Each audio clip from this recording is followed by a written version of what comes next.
Well, good evening, everybody, and welcome those new people in the gallery. Thank you for coming along. First of all, we'll acknowledge the traditional custodians of the land on which we live, work and play, pay our respect to elders past, present and emerging, and recognise their continued connection to these lands and waterways. And we acknowledge our shared responsibility to care for and protect our place and our people. So welcome to community members that have joined us via the webcast as well. And I will now declare the public forum open. And we're hearing the public forum today to hear from community members who have registered to speak on items before the council meeting tonight. And clearly I would like people to be respectful and listen to them in peace and quietness. And if anybody is submitting something, please submit it separately if it's towards a contribution towards something that's out on exhibition. Just need to remind speakers, I think we have a time clock going somewhere, or will have, all right, great, that you have 3 minutes. I think we're going to have, just checking for it, a bell at 2 minutes 30, so you have 30 seconds after you hear a bell to finish, in which case, with 4 speakers, I'll be fairly prompt on you, but you can have, 10 seconds or so just to, finish off in a reasonable fashion. Please make sure all your phones and so on are off. And also please remain seated. So first of all, I will now ask the staff if there's any conflicts of interest for the public forum. I don't believe there are any, so we can move on from there. I've mentioned that you've got 3 minutes, and we have 4 people who are going to speak tonight. 2 are speaking for the public exhibition on the Central Coast Airport, and we have 2 speaking against. And we'll go as listed on my agenda, which is the first speaker is Andrew Smith on behalf of the Central Coast Aero Club on the public exhibition Central Coast Airport Master Plan. Andrew.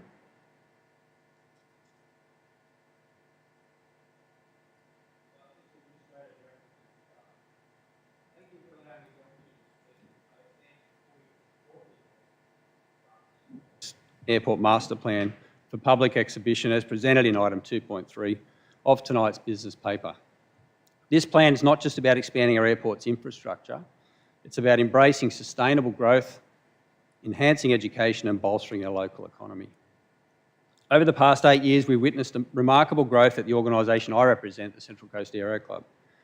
The club, which was awarded the coveted Aero Club of the Year award by the National Regulator for 2022, has experienced a staggering 300% increase in both staff numbers and flying activity. Such growth is indicative of our region's heavy interest in aviation and its potential as a driver of economic progress.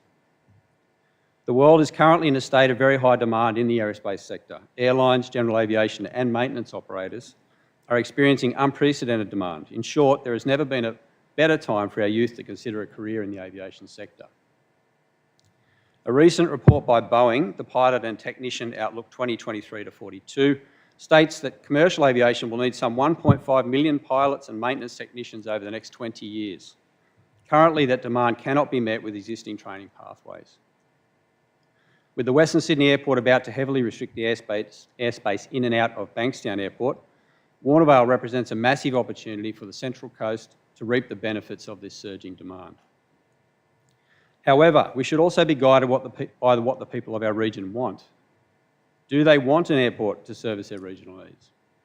Well, let's look at the raft of surveys which have been carried out over the last few years for some guidance. The New South Wales Upper House Warnervale Airport Restrictions Act repeal bill, bit of a mouthful, 83% of respondents were in favour of completely repealing the Act. The Independent State Government War Act review, 75% of those respondents favoured airport retention and Act removal. The Central Coast Council Draft Urban Spatial Plan, the term Plan for and Support Warnervale Airport, was identified by the survey process as one of the 8 most important or key areas which should be planned for. Central Coast Council's Draft Economic Development Strategy from March 2020 survey results show the term aviation and airport were referenced positively and unprompted in 60% of responses. And finally, the latest survey related to the airport, carried out in October and November 21, showed 75% of respondents were favourably disposed to an improved Warnervale Airport. With this overwhelming community support, a mandate from the state government and one of the most highly respected flight training providers in the country being placed as a long-term anchor business, allowing this plan to be placed on exhibition so that the public can decide on its merits for themselves is entirely reasonable and a sensible thing to do. Thank you. Thank you for being prompt. It's good. I've got your written one, so I've been able to read that. Thank you. We'll now move on to the second speaker, Mike Alsop, who's also speaking in favour. Mike. Yes, thanks, Mr. Administrator and Directors. I'm here in a private capacity in support of the public exhibition of the draft master plan for Warnervale. I'm a user of the facility as a private pilot, and I've been doing so for over 40 years now. It's a great asset for the coast, and it's presently underdeveloped in its economic potential to support aviation-related businesses and training facilities and so on. The current operating condition of the airfield is adequate, but it's outshone by pretty much any regional airport in other regional New South Wales towns. It's definitely in need of improvement. The main tenant that you've got at that airport at the moment is the Aero Club, and I've got to say they're to be commended as a model of community-focused aviation training and support. They're a great tenant. The site itself needs the upgrades that are proposed in the draft master plan. Therefore, it's essential to support the kind of facilities and activities as air ambulance, emergency services, charter and so forth, which are geared to small airfields, but which require slightly wider runways, slightly greater spacing of runways and taxiways and so forth, just to make it suitable for the likes of the Flying Doctor aircraft and that sort of thing.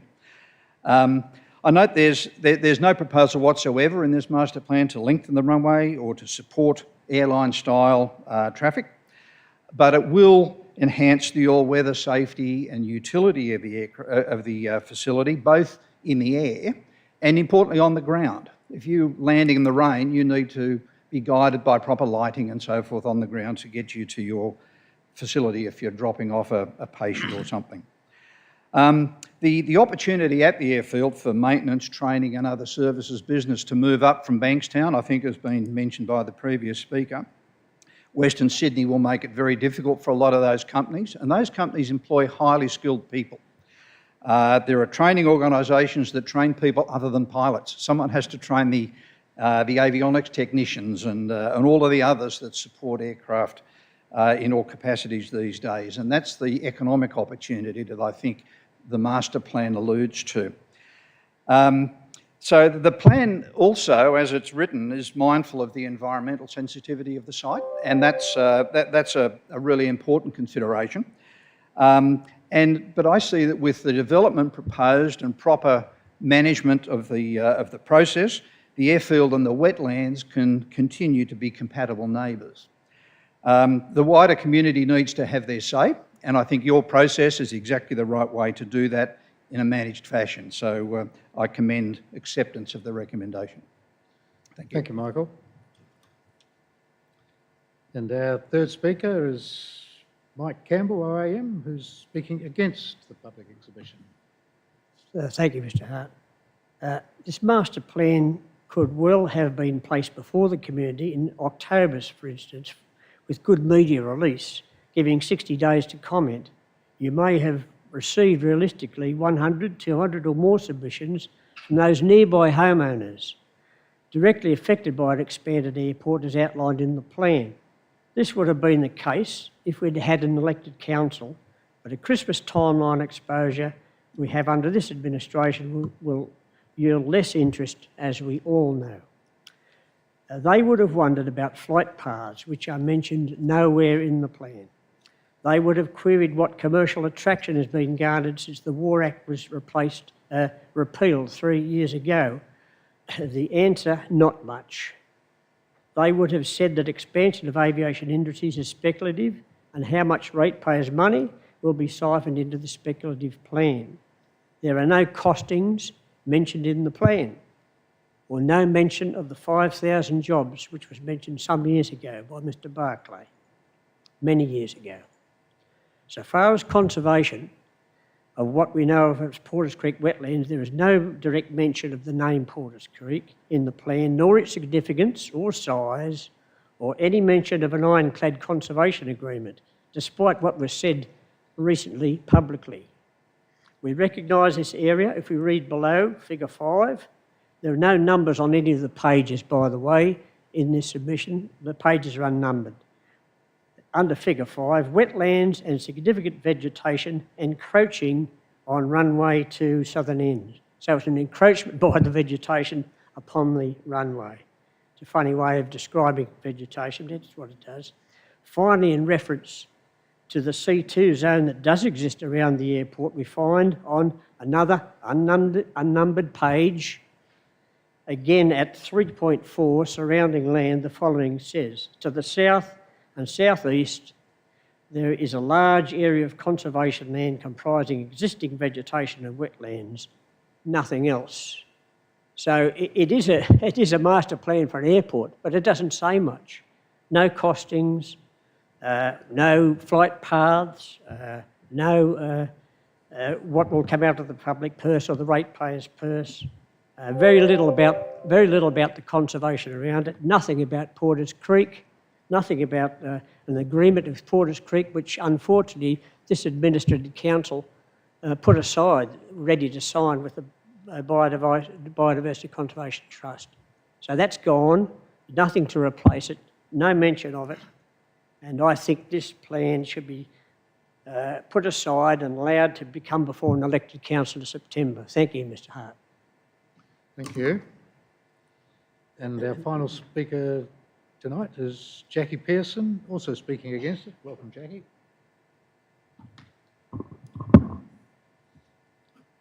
Mr. Hart, thank you for allowing me to speak on behalf of Friends of Porters Creek Wetland in relation to the staff recommendation to put the draft of the latest airport master plan on public exhibition. I was informed this morning by Council's media unit that by exercising my right to speak here today as a long-term resident, ratepayer and business owner of the Central Coast, I forfeit my right to ask you questions as an independent news publisher in the morning, so I'm going to try and put as many of those questions on the public record now. Why is this master plan going on exhibition over the summer holiday period when the hardworking families of Watanabe and Warnervale will hopefully be having time together on the beach? Why not put it back and commence the 60-day exhibition from the 15th of January so as many residents as possible have the opportunity to have a look at the plan and comment on it? Why the urgency at all? The need for an airport master plan has been a prominent agenda item since late 2020, even in the midst of the great financial crisis. Why the need to spend ratepayers' money to expand a facility that is already a cost to ratepayers? Why can't this wait until we have an elected council? Why not involve the community earlier? The master plan document history shows it has been in circulation since June, but is only ready for community input now. 6 other stakeholder groups have already been consulted. Why is so much detail missing? The master plan says all development on the airport site must consider the ecological assessments by AEP and DeWitt Ecology. Surely you cannot endorse the exhibition of this master plan without requiring staff to include the AEP and DeWitt studies. There is a map of a proposed conservation area, but there's no detail about the future of Porters Creek wetland.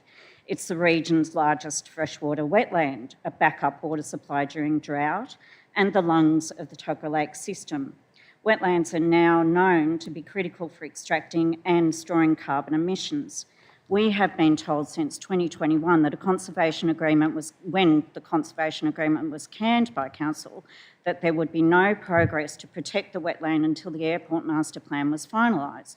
Now we have 2 big blue blobs to the west and east of the current ALA, earmarked as either additional wetland or additional industrial land, depending on how much demand there is for the new general aviation hub.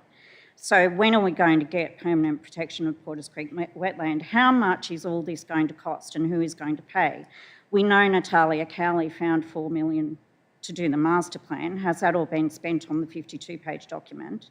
The airport is currently uncertified, having a CASA classification of an ALA. The master plan assumes it will become code to aerodrome, how much will that cost and who will pay? What are the details? Oh dear, I was going to invite you on a bushwalk. We'll have to do that over a cup of tea. You can have 20 seconds, go on. Okay. Well, thank you for that, Jackie. That's the last of our speakers tonight, so I will now declare the public forum closed, and you're invited to either watch the webcast as when we kick off at 6, or you can stay. It will be, after a little bit of a prelude from myself, it will be the first item after the financial reports on the agenda, so you're welcome very much to stay behind, and we'll kick off again at 6:30.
Well, once again, a very warm welcome to everybody. Just again, acknowledge the traditional custodians of the land on which we live, work and play, pay our respect to elders past, present and emerging, and recognise their continued connection to these lands and waterways. Also to acknowledge our shared responsibility to care for and protect our place and people. I will now declare the council meeting open for the Tuesday, the 12th of December 2023. Just a reminder that the meeting is again being webcast, and so you should avoid making any statements that might offend or defame anybody, and council won't be responsible for your actions if you do. So, as traditional, I guess, I'm just going to say a very warm welcome to everybody in the gallery and those watching at home tonight. And I am going to take the opportunity just to go through some of the highlights, particularly for me, but also for the organisation and hopefully for those in the community that have occurred during the last 12 months and sort of celebrate some of the council's significant milestones. It has been an incredibly busy year here at council, and staff have worked very hard to deliver an enormous amount of work for the betterment of the Central Coast community. And so some of the highlights I'm just going to quietly go through, particularly when we look at the delivery of infrastructure. This year, council reopened the stunning Mangrove Creek Visitor Information Centre. We opened the revitalised Visitor Information Centre at the entrance. We've delivered water and sewer upgrades in Gosford and across the Central Coast. We've kick-started the Gosford Regional Library project and begun works on the site, and there's a paper and update on that tonight. We've awarded the contract for the Mardi water treatment plant upgrades, and we've also kicked off that project. We've allocated funding and contracts for the upgrade to the Batteau Bay sewage treatment plant. We've conducted repairs and renewal of the Soldiers Beach stairs after storms caused major erosion and inhibited the beach access.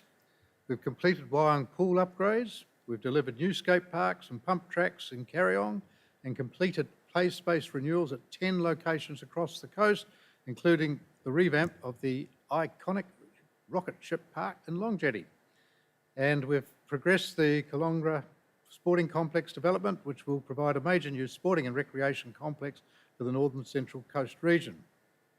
I'm also delighted that we are heading into the second half of this financial year and the start of the 24 calendar year on schedule for our Capital Works program delivery. Communicating with the community has been important, and we've kept the community informed of the works in their area throughout 2023 via our 24/7 online Capital Works program map. We've also shared weekly road updates on social media and launched various community education campaigns, including promoting awareness of the accessibility of our shared pathway network. We've had some region sort of defining or shaping projects. This year we progressed the Gosford Waterfront project, successfully securing bipartisan support and locked in $8.5 million from the state government to begin feasibility studies, which is moving this exciting sort of region shaping project forward. We've done a lot of consulting with the community this year. We launched the 23-24 Community Engagement Plan, which provides the community with a list of all the community consultation coming up during the financial year. We tackled some major and at times contentious projects this year. Some of the significant ones have included Dogs and Open Space Action Plan, Plans of Management for Community Land, the Wyong District Place Plan, which saw major planning for Wyong and Tuggerah progress, Water and Sewer Community Engagement and the development of their customer charter, the 23-24 Operational Plan, the Safer Cities Her Way project, which was launched with huge levels of interest and engagement, the future of the beloved site at 1A Jack Street, Ourimbah, which was decided in partnership with the community, including the handback of land from the university to the Central Coast community. We consulted on the future design of Pelican Park in Woy Woy, and the community helped us land the final blended design to everybody's satisfaction. We began early consultation on the next iteration of our most strategic document, which is the CSP, or the Community Strategic Plan.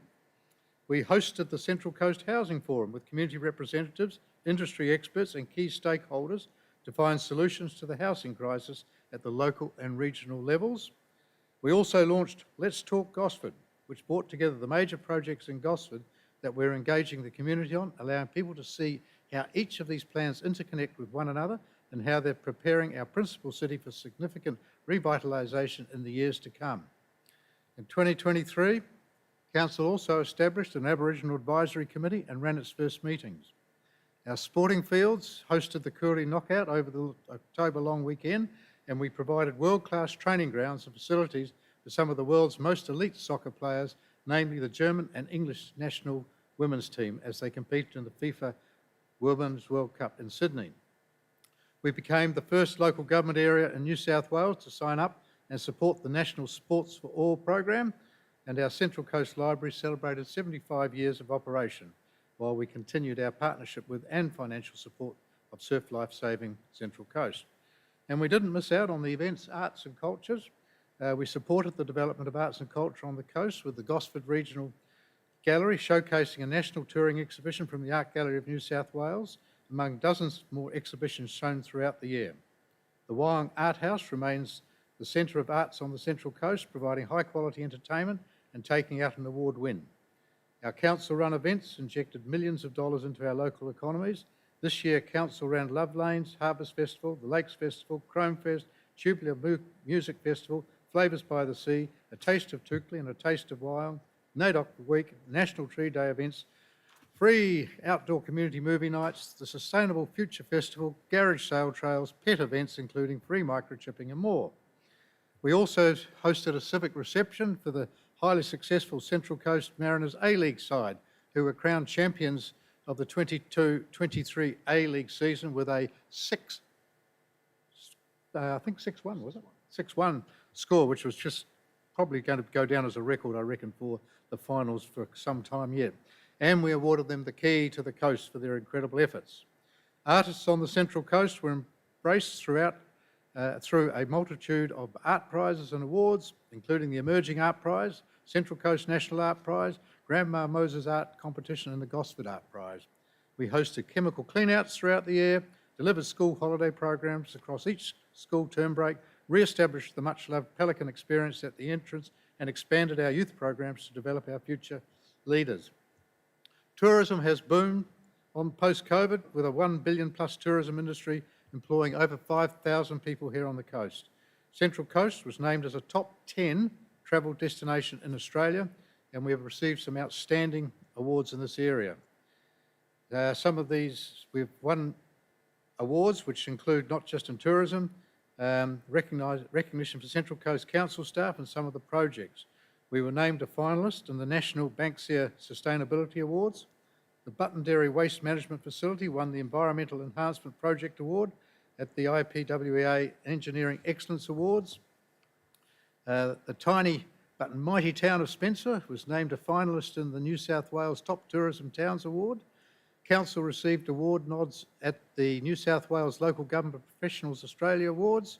We won the prestigious science accolade, the Eureka Award for creating safer water conditions.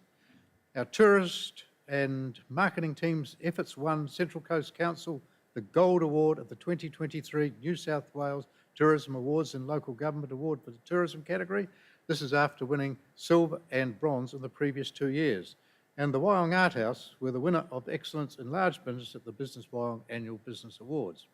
Turning to something which is obviously fairly dear to my heart, the financials.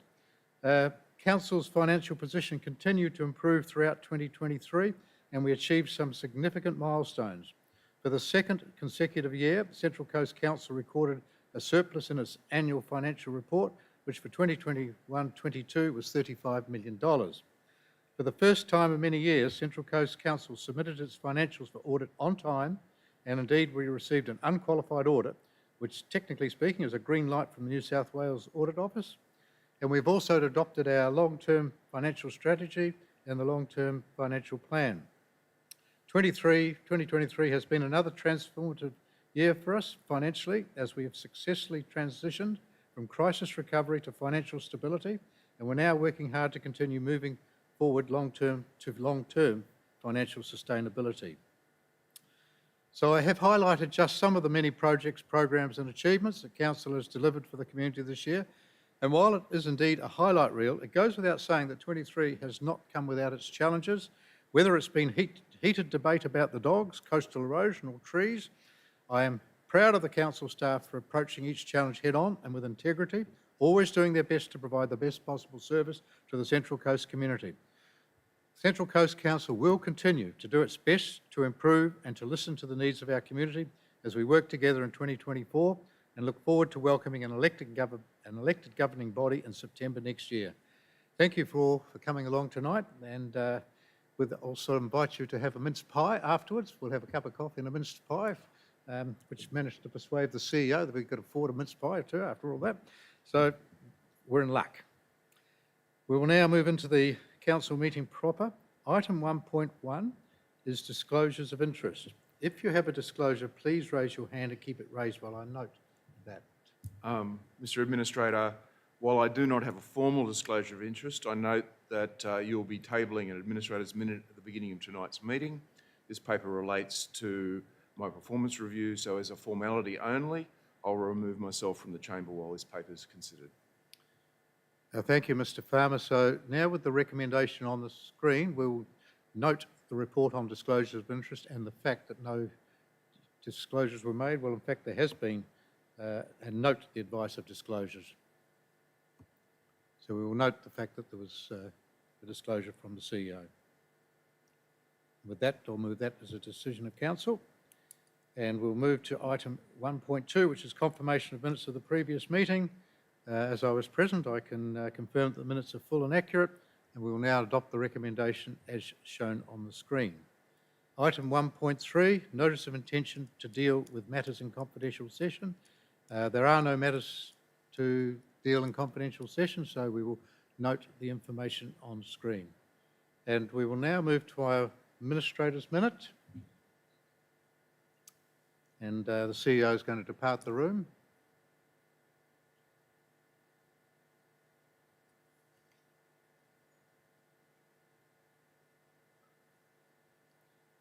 So I have tabled a report that is public, and I guess that will be on the website now. Is it available? It will be available, no doubt.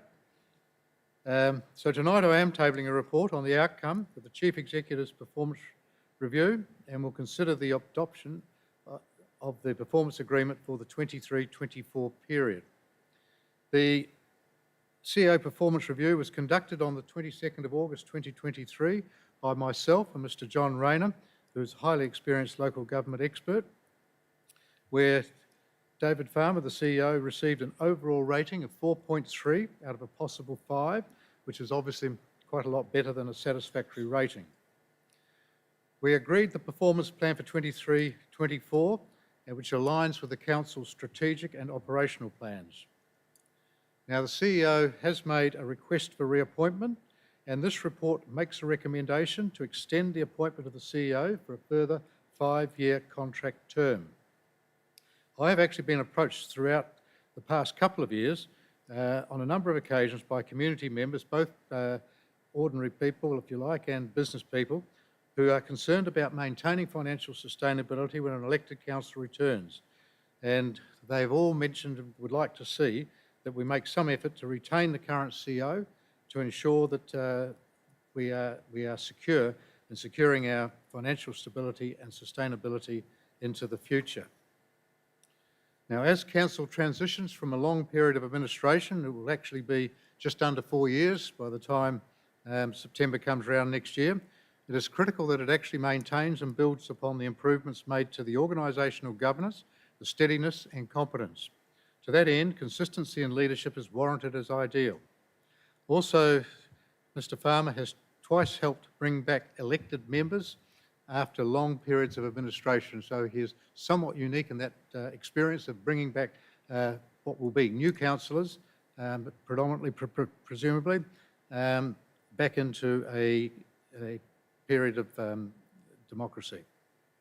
And for this reason, I'm recommending the Council offer Mr Farmer a further 5-year contract term for the period of 12th of April, his anniversary date, to the 11th of April 2029, on the terms and conditions set out in the Office of Local Government's Standard Contract of Employment for General Managers. And this will ensure that the CEO remains throughout the duration of the next term of Council and into the beginning of a further term after that. In the absence of state government indexation, the CEA's total remuneration package is being recommended for an increase of 4% due to his achievement of a better than satisfactory rating. The value of the CEO's total remuneration package is consistent with the benchmark pay for experienced, senior and high-performing CEOs at large councils across New South Wales. It's worth noting that the Central Coast Council is the fifth or sixth, depending on which way you look at it, largest council in Australia. I note the decision also to increase the package by 4% is actually 20% lower than the 5% package increase that all council staff under the Local Government Award received for the 22-23 financial year. With that, I'm delighted to secure the future of the services of the CEO, to resolve the resolutions, of which there's 4, I think, as shown on the screen.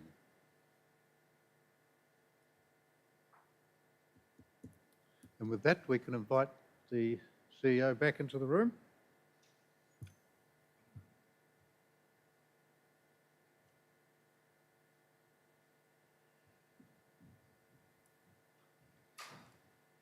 And the CEO has arrived back in the room just in a timely fashion to address the item 2.1, which is the monthly finance report for November, and also, no doubt, talk about the investment report for November, item 2.2. Thank you, Mr. Administrator.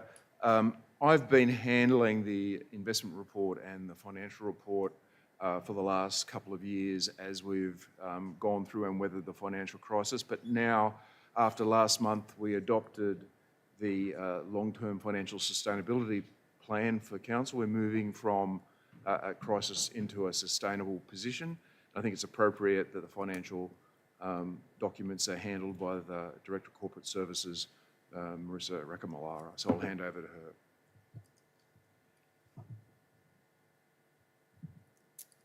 her. Thank you. Council, at the end of November 2023, is on track to achieve a small surplus at the end of the financial year, in line with our budget target of $5.6 million. We're currently tracking ahead by around $15, and this budgeted net operating position will fluctuate throughout the financial year, reflecting income and expenditure timing. Of note, the General Fund, which is the budget for most activities of council funded by rates, has contributed $12.6 million to the favourable variance. Our budgets will continue to be reviewed and refined each quarter to align budgets and anticipated timing of expenditure with service delivery. In relation to our cash position, we have an adequate level of unrestricted cash, and we continue to hold that in the General Fund. And after offsetting the drainage unrestricted amounts, we have $67 million available. The water, sewer and domestic waste funds also hold positive unrestricted cash. Our ongoing investment in assets has seen us have a capital expenditure of $83.2 million in the year to date, against a budget of $85.9 million for the same period, and an annual budget of $216.5 million. We've continued to perform strongly against industry benchmarks, covering operating performance, liquidity and debt service. For example, the operating performance ratio has an industry benchmark of more than 0%, and it is currently 7.8% for council at the end of November. The operating performance ratio measures council's ability to contain operating expenditure within our income, which is important for ensuring that we remain in the black. Another important ratio is the asset renewals ratio, which measures appropriate investment in assets. And although it will fluctuate across the year, expenditure year to date is tracking well within that benchmark. Of specific note in this month's report is the recommendation to settle in full one of the emergency loans that council obtained in 2020. An amount of just over $80 million was due to be refinanced this month from the $100 million loan. The ongoing improvement in council's financial capacity, including the achievement of operating surpluses over the last 2 consecutive financial years, means that council is in a position to fully settle this loan without the requirement to refinance any amount. Refinancing any loan in the current economic environment would attract significantly higher interest rates than when we obtained this loan, and therefore much higher interest costs. The extinguishment of this loan will save council in the order of $28 million in interest over the next 10 years. These savings are included in Council's financial planning going forward and have been redirected towards funding services for the community. This will also free up cash previously committed to repaying debt, and this cash will assist in ramping up the much-needed renewal of Council's infrastructure. Further, Council is in a position to continue restricting funds to support the extinguishment of the second emergency loan due to be refinanced in November 2025, and there are recommendations in the report to achieve both of these goals. The settlement of the larger emergency loan is a key milestone in Council's financial improvement journey and enables us to confidently look forward and plan for high-quality services and assets in our community over the longer term.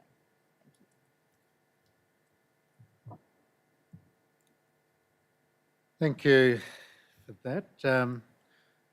I guess it is a landmark timing at the end of this calendar year. It's not the end of the financial year, of course, but at the end of this calendar year, to be able to nail down, and I think it's pretty much 3 years after I arrived here, to actually repay $100 million and save ourselves, for the balance of the 10-year period that we originally contemplated we would have the loan drawn down for, something like $28 million in interest payments over the following period, is no mean achievement. And it is a credit to the executive team and the CEO for actually achieving that.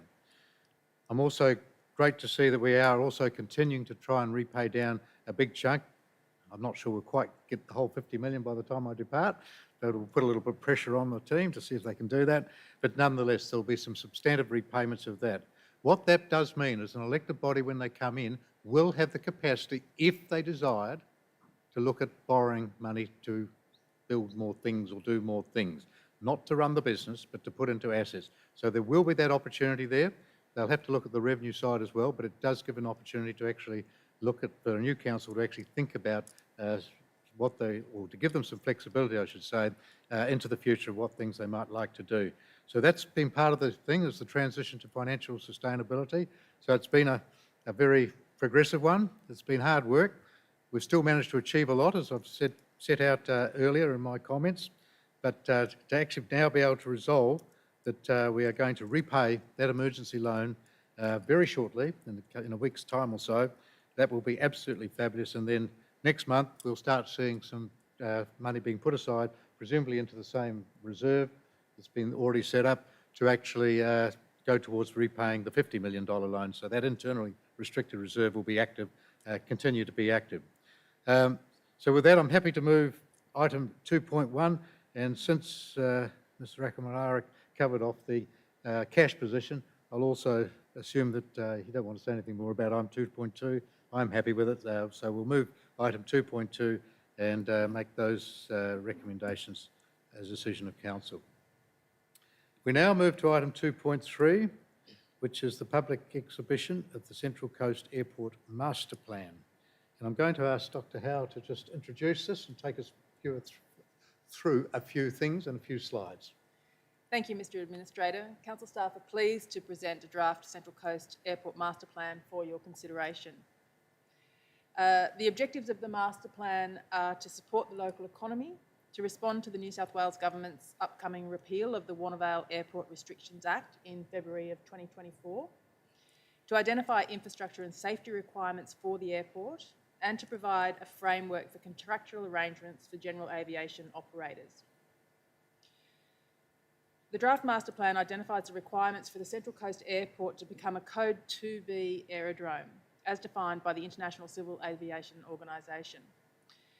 The number 2 applies to a runway length of between 800 and 1,200 metres, and the letter B refers to the wingspan that can be accommodated, being less than 24 metres. To provide for Code 2B aircraft, there's no need to lengthen the runway, but there is a requirement to widen it and to strengthen it. There's also a requirement, as some of our speakers mentioned earlier tonight, for airspace protection planning controls, airspace access controls, and appropriate aviation support and landside facilities. These upgrades would not provide for regular passenger transport and are generally within the footprint of the existing airport. To provide growth beyond the 10 years covered by the draft master plan, it's also proposed to further investigate lands to the east and the west of the areas covered by that plan. This investigation is proposed to be undertaken over the next 5 years and will inform a future update of the master plan. Work to establish a stewardship site at Porters Creek Wetland was paused, as some of our speakers mentioned earlier, to ensure that any conservation area did not compromise future growth of the airport. The current airport investigations have enabled identification of land, shown green on the slide, that does not restrict the airport and can now proceed to be protected in perpetuity for conservation. In response to Mr Campbell and Ms Pearson's concerns, I can confirm that the proposed biodiversity stewardship agreement is a formal process undertaken by the New South Wales Biodiversity Conservation Trust in accordance with the New South Wales Biodiversity Conservation Act and registered on the title of the land, restricting its use for conservation management purposes only. Feedback on the proposed Porters Creek Wetland stewardship site is also proposed to be sought during the consultation period. As the conservation area is outside of the master plan footprint, it's not included as part of the master plan and will be guided by Council's adopted biodiversity strategy. Should Council resolve to support the recommendation, it's proposed to seek feedback on the draft master plan, the proposed investigation areas and the proposed stewardship site. A further report will be brought back to Council in the second quarter of 2024, which would respond to community feedback. Mr Administrator, also note that there's a typographic error in section 1 of the draft master plan at attachment 1 of the business paper, which should have removed reference to the Erina helicopter landing site in the last paragraph of section 1.1. That it will be subject to future review of our depot functions, particularly relating to the interaction with Erina. Can I suggest that recommendation 1 be amended to add at the end of the sentence, with removal of reference to Erina helicopter landing in section 1. Sorry, so helicopter landing site in section 1. Thank you. Thank you. Yes, I sort of got a little bit of the impression from the speakers against the master plan that this was being done without consultation. The whole aim of this is to put this out for consultation, and it is going out for 60 days, which takes us through to approximately the middle of February. And that is actually 2 months. The standard time, I believe, is 30 days. So we have doubled the time that it's going to go out for exhibition. Now, if there's a flood of people still wanting to do things, I'm quite prepared to extend that time frame. But typically speaking, 60 days is more than sufficient for people to get their thoughts and comments in. So the thing is going out for consultation. There are a couple of other comments that I've sort of heard coming through that, that there was only a handful of people, I think, that would be elated by it. Well, I think from the last community survey that was done in 2022, the actual support increased from 64% to actually 75% in favour of the airport continuing, while non-support actually dropped from 13% to 10%. And the key reason why people are supporting it, and I was talking to somebody today who's actually considering running for council, and they were making the point, we need to create jobs up here on the Central Coast. Well, that's precisely what this project will do. It creates a lot of local employment. It increases it particularly up in the northern part of the Central Coast, which has probably had fewer opportunities in the past. It will attract new businesses here, and it will attract some interesting, innovative type businesses coming along. As one of the speakers spoke very eloquently I thought, about the transfer of technology and the transfer of some of the support activities, which we hope to be able to try and capture from, not the closure of Canterbury Bankstown, but from the sort of slowing down of what Canterbury Bankstown does as Badgerys Creek Airfield opens up. There's going to be limitations on what light aircraft can do around that area, and what we hope to is we can bring a lot of that here. So that'll increase the capability here, and we need to have the CASA or the Civil Aviation Safety Authority's approval to be able to do these things. So it's also about getting the airport as being a safe place to be able to land and take off aircraft from. And as I think it was mentioned, by just widening it, because that's all we're doing, there's no change to the length whatsoever, but by widening it a little, it does allow for a greater safety margin, and it does allow, I think, some of the medical evacuation planes and those sort of aircraft to be able to more safely utilise that facility. We are going to be in a slightly competitive position because I think it's Albion, is it David, down in the Illawarra airport there? That is also going to be competing for some of that business as well. So it's terribly important that we show our position, show our hand, if you like, that we are seriously interested in getting this project underway. I had the opportunity to speak to, in fact, Minister Harris of the current state government, and he is strongly in support. I think there was some comment that he mightn't be, but anyway, he is strongly in support of the plan. He actually totally agrees with the key reasons as to why we're doing it. He believes it's a plan that is doable, and it's nice to have both sides of politics, both bipartisan support for actually going ahead with this project. But as I say and repeat myself once again, it is going out for consultation. We welcome feedback on it, and as I thought the last speaker for the master plan said very eloquently, I totally believe that the airport in the future can coexist with the wetlands in a way that protects the wetlands. And as we've been, Dr. Howe pointed out quite clearly, it is protected. Again, contrary to some of the comments that have been floating around that it's not protected, it is protected. We couldn't do anything even if we wanted to. So, of course, by the time any of that comes around, it will be an elected body in place. And there's another thing that I felt people may not have understood, but I just want to make sure everybody fully understands it. The administrator does not set the agenda. The administrator does not say which council papers are coming up at all. That is the realm of the CEO. The CEO decides what papers are going up to what council meeting. The only way that the administrator or a mayor or a councillor can actually get something up is through a mayoral minute or through a councillor putting up a notice of motion. They're the only ways that things can get onto an agenda if they're not being put through if the CEO has not put them on the agenda. So just a point for clarification, it is the CEO who sets the agenda, not the mayor or the administrator. As I said, I think it's time we get this underway and get this thing moving.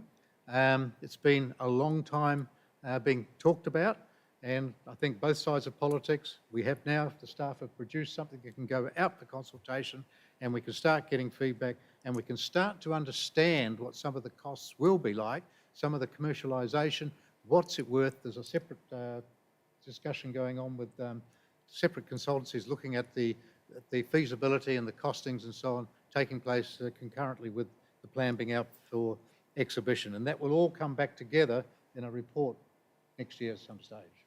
Correct. So with that, I am delighted to actually be able to move this project forward, and I'm going to move those recommendations with the amendment that Dr. Howe mentioned of those three recommendations as shown on the screen, and make those as a decision of council. Now we'll move to item 2.4, which is the Gosford Regional Library Project status update. Yes, Mel, would you like to? I think you've got a little video to show what's been going on. There's actually been action, hasn't it? Thank you, Mr. Administrator. The much-awaited Gosford Regional Library has been designed over 4 spacious levels with a variety of modern spaces to engage and connect all ages of the community. The new library will include business, creative and function areas with spaces to connect, to learn and to do business with council, such as a space for our kids to find a love of literacy through interaction and play, a large flexible function space for special occasions and large audiences, breakout spaces on every level for private and collaborative learning or just to relax and take in the views of the city and beyond, a smart work hub for those who want a great place to work without the commute, which contains dedicated meeting rooms, recording studio and exhibition space. North Construction and Building Proprietary Limited was awarded the contract on the 11th of August for the design, development and construction of the library. The demolition of the existing building on the library site is currently underway and nearing completion. Current date for practical completion of the contract is the 20th of December 2024. The library is currently planned to open in February 2025. Project expenditure to date is just over $4.5 million as of 30th November 2023, against a total budget of $32.7 million. North will commence construction of the new library in January. The next progress report will be presented to Council in March 2024. Thank you, Mr Administrator. And there is a short video of the Oh, good. demolition. A bit disappointed there we weren't going to have it. There we go.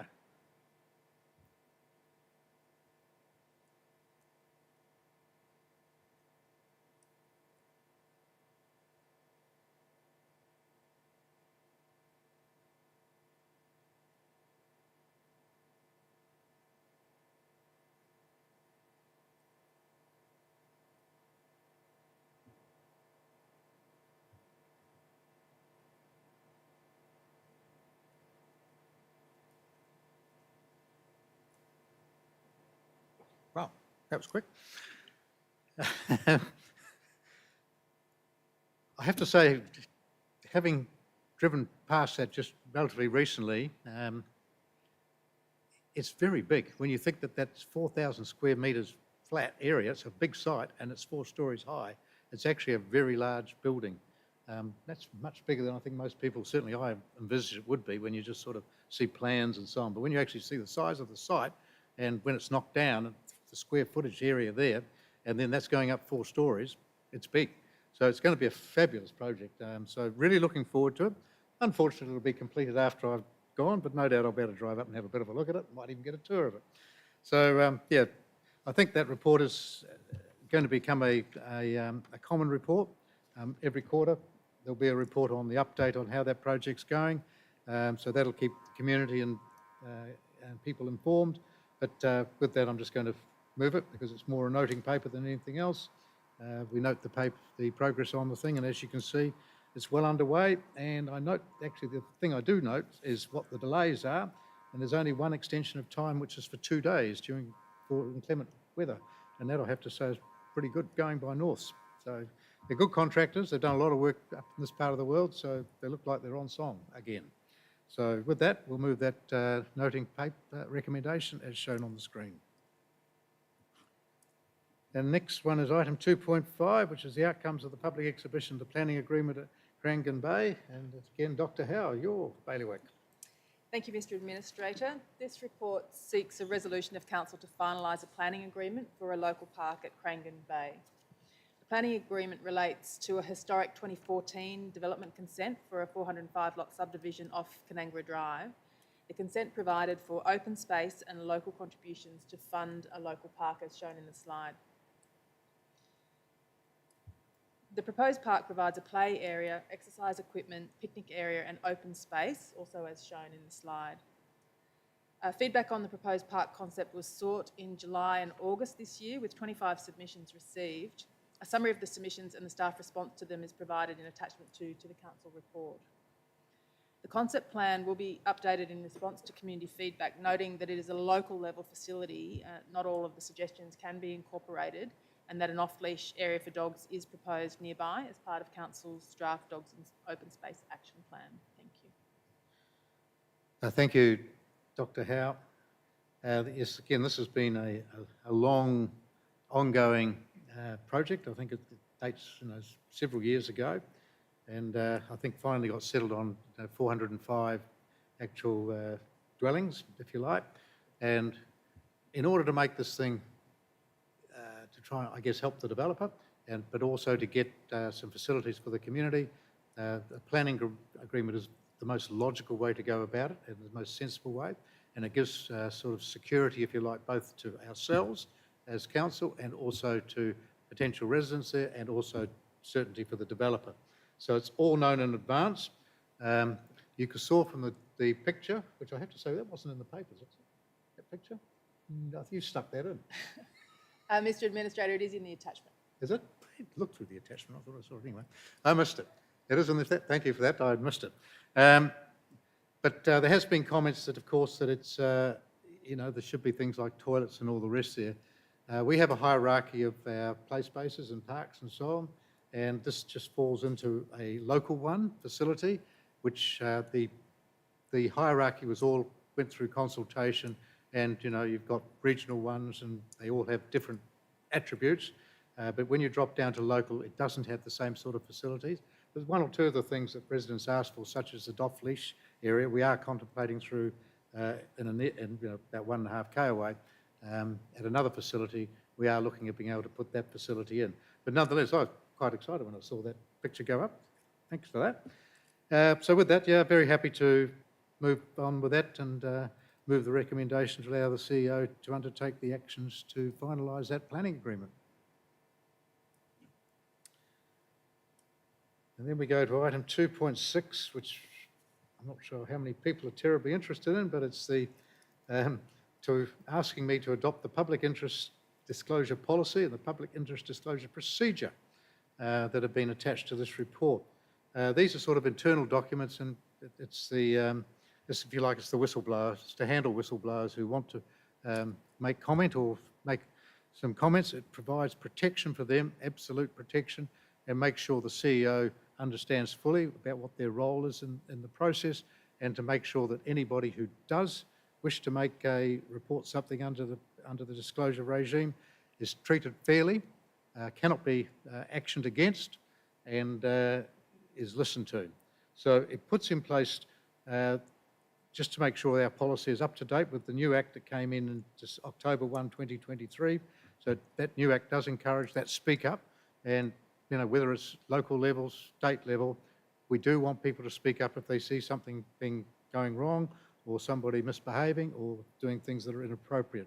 So it is all about protecting that whistleblower or the person who wants to make a private disclosure, and very happy to adopt that and bring it into line with the current legislation that was adopted a couple of months ago. So with that, I'm going to move that those two, rescind the current internal one and adopt the other ones as shown on the screen. Then we'll move to item 2.7, which is the draft privacy management plan and data breach policy. And Ms. Rakamallara can't wait to talk about this. Thanks, Mr. Administrator. Under the Privacy and Personal Information Protection Act, Council must have a privacy management plan, and we have enveloped ours in our policy framework. This report presents that privacy management plan policy for public exhibition, and it's supported by the data breach policy. So recently, the Privacy and Personal Information Protection Act has been updated to include a mandatory notification of data breach scheme. What this really means is that all public sector agencies are required to take all reasonable steps to reduce, contain, respond to and minimise harm from data breaches. And our data breach policy outlines how we're going to do that. The privacy management plan has been updated to include provision for the data breach policy. So that information will go out on public exhibition, and we will report back to Council with the results of that consultation. Thank you.